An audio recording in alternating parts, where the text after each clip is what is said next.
उसका जीवन कच्ची मिट्टी हर सांचे में वो ढलती है। हो उसका जीवन कच्ची मिट्टी हर सांचे में वो ढलती है।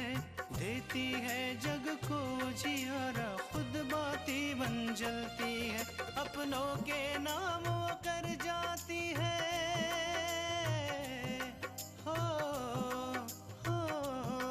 अपनों के नाम वो कर जाती है। सारा जीवन अपना बन के बेटी भाभी माँ वो सच कर दे हर सपना। सुकन्या सुकन्या सुकन्या हमारी बेटियां। हमें हर हाल में वो जमीन चाहिए, समझे? ये क्या भैया, एक तो आप कितने दिनों के बाद यहाँ आए, ऊपर से आते ही ना मुझसे कोई बातचीत की ना कुछ पूछता, बस आ गए यहाँ बैठे। हाँ विराज, विशाल की सगाई टूट गई। लेकिन क्यों माँ? क्योंकि पूजा के घर वालों को पता चल गया है कि हमारा कारोबार जितना वैध है उतना वैध। तो कौन ऐसा रास्ता निकाले के चाहिए कि अपनी बेइज्जती का बदला चुक जाए और पूजा ये घर में बहू भी बन के आ जाए।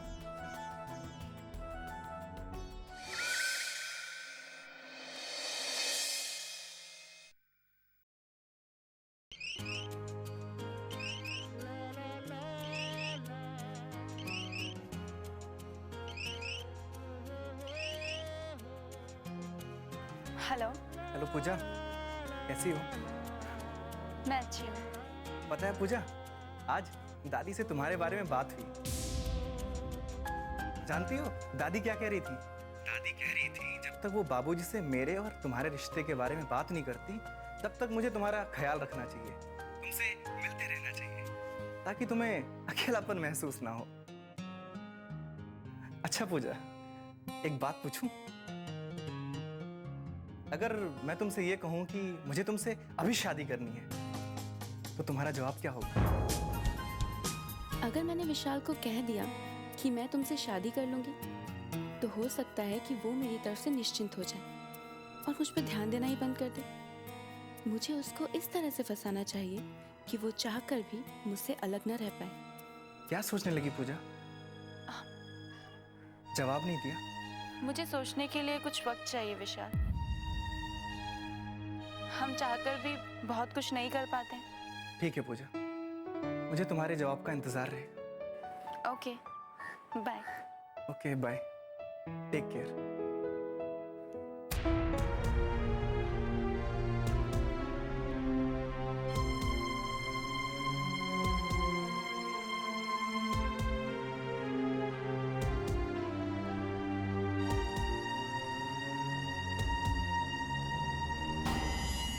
माँ जी का ना बहुत दिनों से कढ़ी खाने का मन हो रहा है, मैंने सोचा आज ही बना लूं। हाँ पार्वती, बनाई हो। आकांक्षा को भी बहुत पसंद। जी। आ गई बेटा मंदिर से? जी पापा। पता है पापा आज मंदिर में क्या हुआ? क्या हुआ?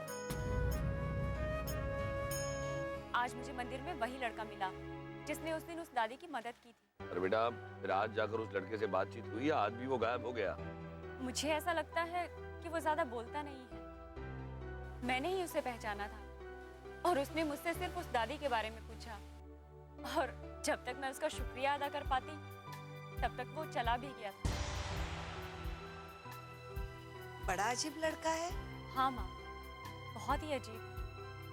क्योंकि जब मैं मंदिर पहुंची तो वो एक फूल वाले से लड़ाई कर रहा था क्योंकि इस फूल वाले ने किसी औरत से ज्यादा पैसे ले लिए। अरे बेटा, इसमें आश्चर्य की क्या बात है? हो सकता है उस लड़के का ये स्वभाव ही हो दूसरों की मदद करना। बात मदद करने की नहीं है पापा, लेकिन जिस तरह से वो बोलता है, उसके चेहरे पे भाव होता है, ऐसा लगता है जैसे वो अपने अंदर बहुत कुछ समेटे हुए हैं। एक तरफ तो वो पूरी दुनिया से नाराज रहता है और दूसरी तरफ वो किसी की भी मदद कर सकता है। एक इंसान के ऐसे दो रूप बहुत अजीब लगता है मुझे। बेटा वो कहते हैं ना कि हर सिक्के के दो पहलू होते हैं। ऐसे ही ये उस लड़के का एक पहलू हो, किसी बात को लेकर उसके अंदर बहुत गुस्सा भरा, पर मूल स्वभाव से वो बहुत ही नरम हो सकता है बाबू, शायद आप सही कह रहे हैं। नमस्ते जी। आकांक्षा जी यहीं रहती हैं?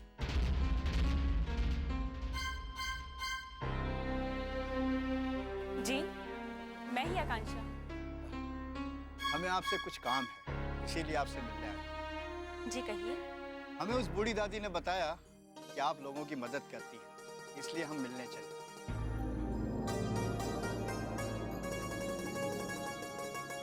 उन्होंने कहा था कि आप सबकी मदद करती हैं, तो आप हमारी मदद जरूर करेंगी। बड़ी उम्मीद से आपके पास आए हैं। मुझसे जो बन पड़ेगा मैं जरूर करूँगी। आप लोगों की समस्या क्या है? हम सालों से तिलक नगर में रहते हैं। एक बिल्डर से हमने वो जगह खरीदी थी और उसको कुछ पैसे भी दिए थे।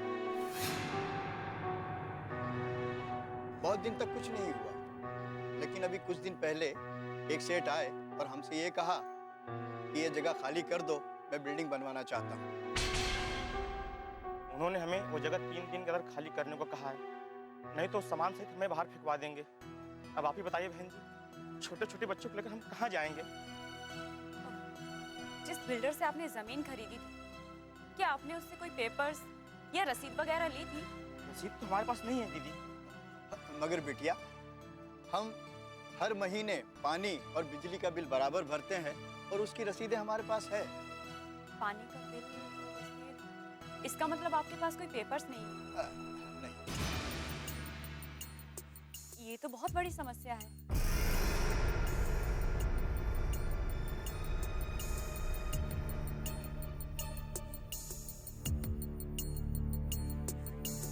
लेकिन ये इतनी बड़ी समस्या भी नहीं है। वैसे आप लोग चाहते क्या हैं? वो लोग बहुत पैसे वाले लोग हैं, हम उनसे झगड़ा नहीं मोल ले सकते।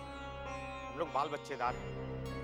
हम चाहते हैं कि हमें कुछ दिन की मोहलत और मुआवजा मिल जाए, ताकि हम दूसरी जगह घर बनवा सकें।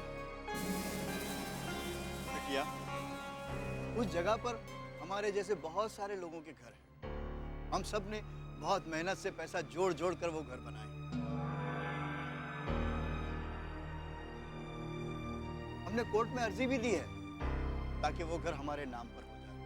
देखिए, जब आप लोगों ने उस बिल्डर से जमीन ली थी, तो आपने उसके पेपर्स या कोई बिल नहीं लिया। इसी का फायदा उस बिल्डर ने उठाया है और वो जमीन किसी और को बेच दी। अब कानूनी रूप से तो उसका इस पे हक बनता है, लेकिन आप इतने सालों से उसकी किश्त भर रहे हैं, इसलिए आपका हक भी उस पे बराबर बनता है। मैं देखती हूँ कि इसमें मैं आपकी क्या मदद कर सकती हूँ। और इसके लिए हमें उस आदमी से बात करनी होगी जिसने ये जमीन उस बिल्डर से खरीदी है। वैसे उसका नाम क्या है? दीनानाथ सेठ।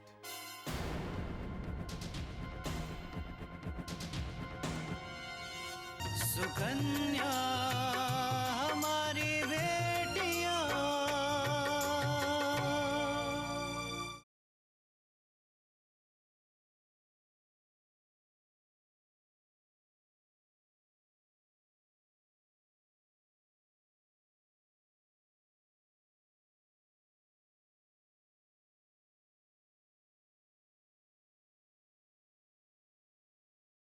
सुकन्या हमारी बेटियां। वैसे उसका नाम क्या है? दीनानाथ सेठ। दीनानाथ। हमें उनसे मिलकर उनसे ये बात करनी होगी कि आपने इतने सालों से जो किश्त भरी है, या तो वो आपको उतना पैसा वापस दे दे या फिर वो जमीन खाली कर दे, ताकि जमीन की पूरी किश्तें भरकर वो जमीन आपके नाम हो जाए। और इसके लिए हम कोर्ट में अर्जी भी देंगे। बिटिया, अगर ऐसा हो जाए तो बहुत ही अच्छा होगा। हम सब गरीब लोगों का भला हो जाएगा। ठीक है, मैं कल सुबह 10 बजे आपकी बस्ती में पहुंच जाऊंगी। आपके पास जो भी जमीन के पेपर्स या बिल्स वगैरह हैं, आप वो मुझे दे दीजिएगा। मुझसे जो भी बन पाएगा मैं आपकी मदद जरूर करूंगी। अच्छा बिटिया, अब हम चलते हैं। अच्छा दीदी नमस्ते।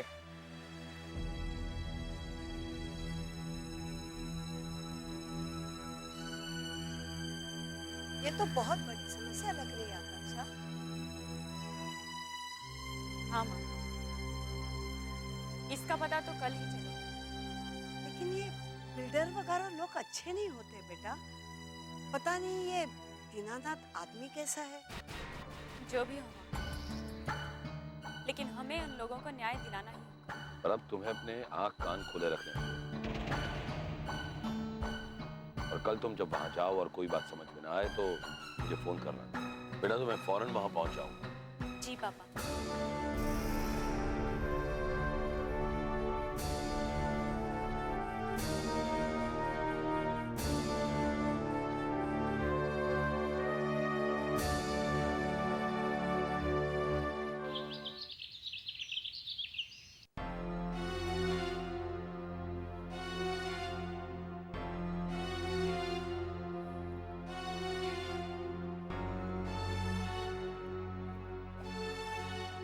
क्या सोच रही हो?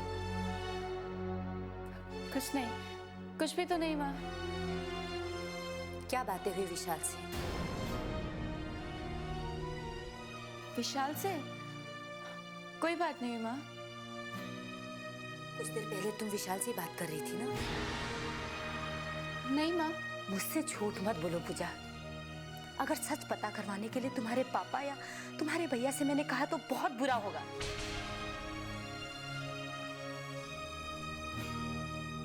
बताओ, विशाल से बात कर रही थी ना? हाँ माँ, मैं विशाल से बात कर रही थी। क्या पूछ रहा था वो? माँ वो विशाल पूछ रहे थे कि अगर वो मुझे अभी तुरंत इसी वक्त शादी करने के लिए कहें तो क्या मैं उनसे शादी कर लूंगी? उसकी इतनी हिम्मत! सब कुछ जानने के बाद भी वो तुमसे बात करता है और तुमसे सवाल करता है। आने दो अपूर्व को, एक बात बताऊंगी मैं। नहीं माँ, आपको ये बात भैया को बताने की कोई जरूरत नहीं है। वो खामखा परेशान हो जाएंगे। और वैसे भी मैंने विशाल को कोई जवाब नहीं दिया। यही तो बड़ी बात है। तुम्हें विशाल को मना करना चाहिए था, ना कि ये कहना चाहिए था कि सोच कर जवाब दूंगी। क्यों पूजा? पूजा, शायद तुम दीनानाथ के परिवार की चालों को नहीं समझ पा रही हो। वो हो या उनका बेटा विशाल बहुत चालाक है। वो तुम्हें भोली भाली समझकर फंसाने की कोशिश कर रहे हैं। मैं कोई बच्ची नहीं हूँ माँ कि वो मुझे फंसाने की कोशिश कर रहे हैं। और माँ प्लीज उन शरीफ लोगों के बारे में ऐसी बातें करना बंद कर दीजिए। वो शरीफ है इसलिए रिश्ता के लिए मना करने के बावजूद भी वो तुमसे फोन में बात कर रहा था। माँ खामखा उन लोगों पर कीचड़ उछाल रही हैं। उन लोगों ने ऐसा क्या कर दिया जो इस तरह की बातें कर रही है उन लोगों के लिए? पूजा, आज तो उन लोगों के लिए अपनी माँ से लड़ रही है, उन दूसरे लोगों के लिए अपने परिवार की बात मानने से इनकार कर रही है। मैं आपसे लड़ नहीं रही हूँ माँ, बल्कि मुझे भी अफसोस हो रहा है ये सोच कर कि कल तक मेरी खुशियाँ आपके लिए कितनी मायने रखती थी और आज मेरी खुशी आपके लिए मुसीबत बन गई है। क्यों? आखिर क्यों माँ? आखिर ऐसा क्या हुआ है कि आपको लगने लग गया कि मैं गलत हूँ? ऐसा क्या हो गया है माँ कि आपको तृष्णा भाभी की हर एक चीज, उनकी हर एक बात सब सच लगती है, सब अच्छा लगता है? आखिर क्यों? ऐसा क्या हो रहा है माँ? क्योंकि दुल्हन ने क्या? तृष्णा भाभी ने क्या कहा माँ? कुछ नहीं, तुम नहीं समझोगी। लेकिन एक बात अच्छी तरह से समझ लो, ऐसा कोई भी काम जो इस घर की सुख और शांति बर्बाद करे या इस घर पे दाग लगाए, वो कभी मैं होने नहीं दूंगी। फिर चाहे उससे तुम्हारी खुशियां क्यों न जुड़ी हो। आपकी इस अधूरी बात ने मुझे ये तो बता दिया माँ कि कोई बात तो जरूर है, और ये बात क्या है इसका पता मैं लगा कर रहूंगी।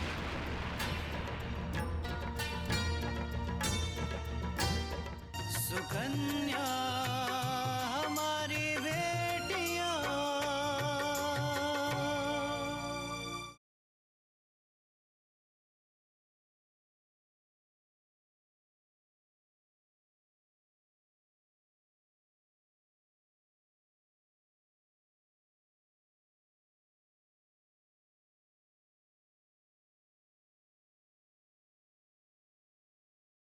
सुकन्या हमारी बेटियां।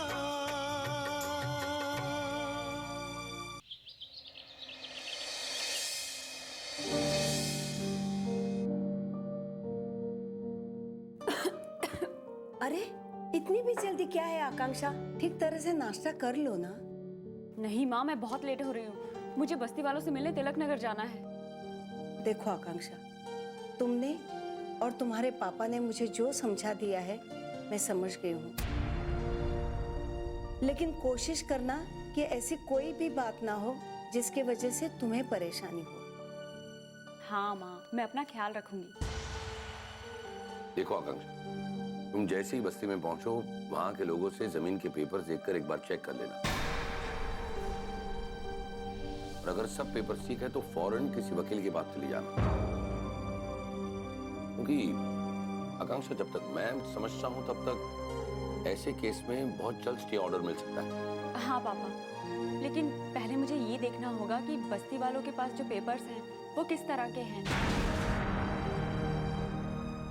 और वो कितने सालों से ये टैक्स भर रहे हैं। इन सब बातों को जानकर ही मैं उनकी कुछ हेल्प कर सकती हूँ। अच्छा माँ, अब मैं चलती हूँ। आकांक्षा, बेटा तुम चाहो तो अपने पापा को अपने साथ ले जा सकती हो। अकेले जाने से कभी भी बेहतर है कि तुम्हारे साथ कोई हो। नहीं माँ, अब मुझे अकेले चलने की आदत डालनी होगी। अब आपको तो खुश होना चाहिए, क्योंकि आपकी आकांक्षा ने अपना रास्ता चुन लिया।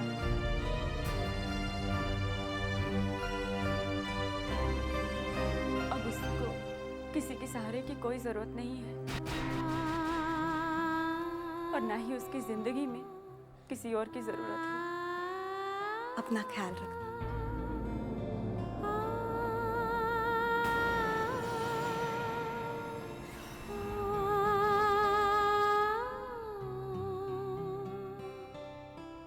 मुझे आकांक्षा के लिए बहुत डर लग रहा है। आकांक्षा के पापा, देखो पार्वती, इसमें डरने की घबराने की कोई बात नहीं।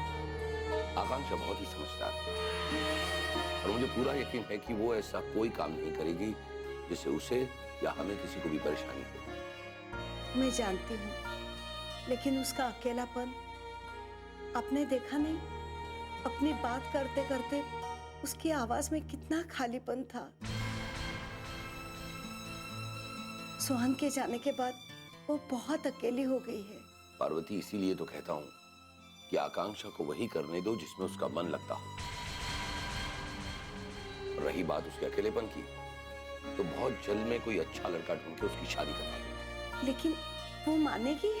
अरे पार्वती, मैं उससे बात करूंगा और मुझे पूरा यकीन है कि आकांक्षा कभी भी मेरी कोई बात टालेगी नहीं। हाँ, लेकिन हर एक को किसी न किसी के साथ की जरूरत होती है। हमारी आकांक्षा की शादी हो जाएगी तो उसका अकेलापन दूर हो जाएगा।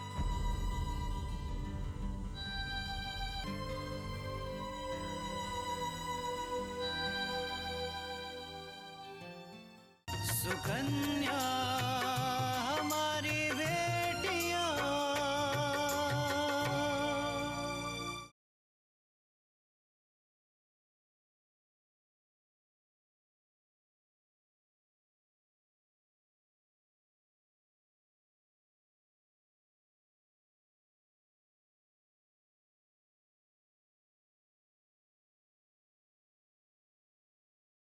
सुकन्या हमारी बेटियां। दीदी, ये कुछ कागज है, शायद आपके मतलब के हों।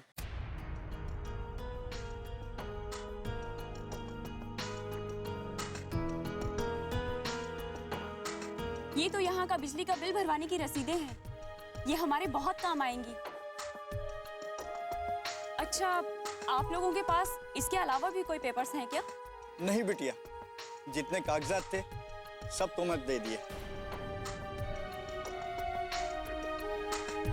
अब तुम ही हमारी मदद कर सकती हो। इन कागजों के सहारे हम कोर्ट में मुकदमा कर सकते हैं, और मुझे पूरा यकीन है कि जज साहब आप लोगों की बात जरूर सुनेंगे। ठीक है।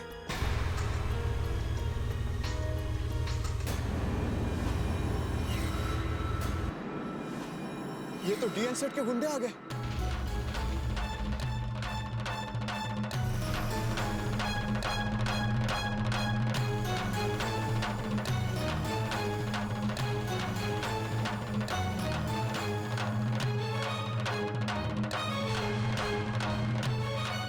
ये क्या जमघट लगा के रखा है?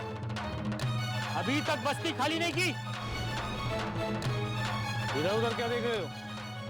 जितनी जल्दी हो सके अपना बोरे बिस्तर उठाओ और चलते बनो। ये लोग यहाँ से कहीं नहीं जाएंगे।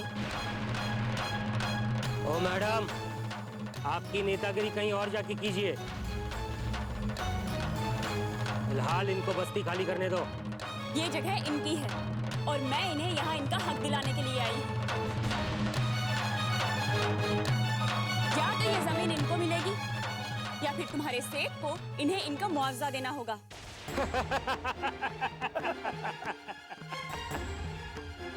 लगता है इसे हमारे साहब के बारे में कुछ पता नहीं है। हमारे साहब को जो चाहिए वो हासिल करके रहते हैं।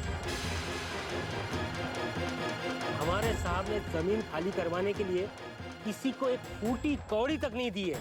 तुम्हारे साहब ने अभी तक क्या किया है और क्या नहीं, इससे मुझे कोई फर्क नहीं पड़ता। और हाँ, अगर तुम्हारे साहब को ये जमीन चाहिए ना, तो या तो उन्हें हमारी शर्तें माननी होंगी या फिर कोर्ट में हमारे साथ केस लड़ना होगा। लगता है इन लोग ऐसे नहीं मानेंगे। इनको सबक सिखाना ही पड़ेगा।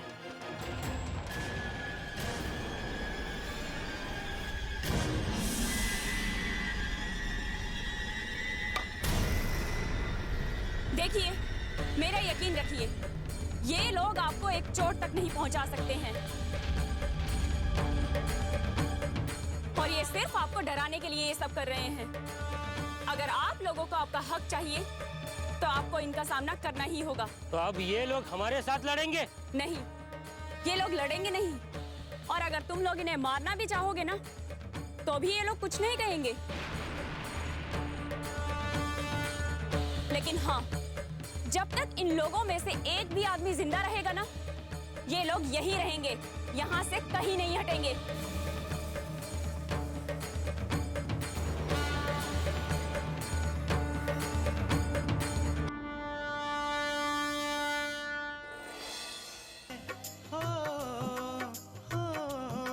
अपनों के नाम वो कर जाती है सारा जीवन अपना, बन के बेटी भाभी माँ वो सच कर दे हर सपना। सुकन्या सुकन्या सुकन्या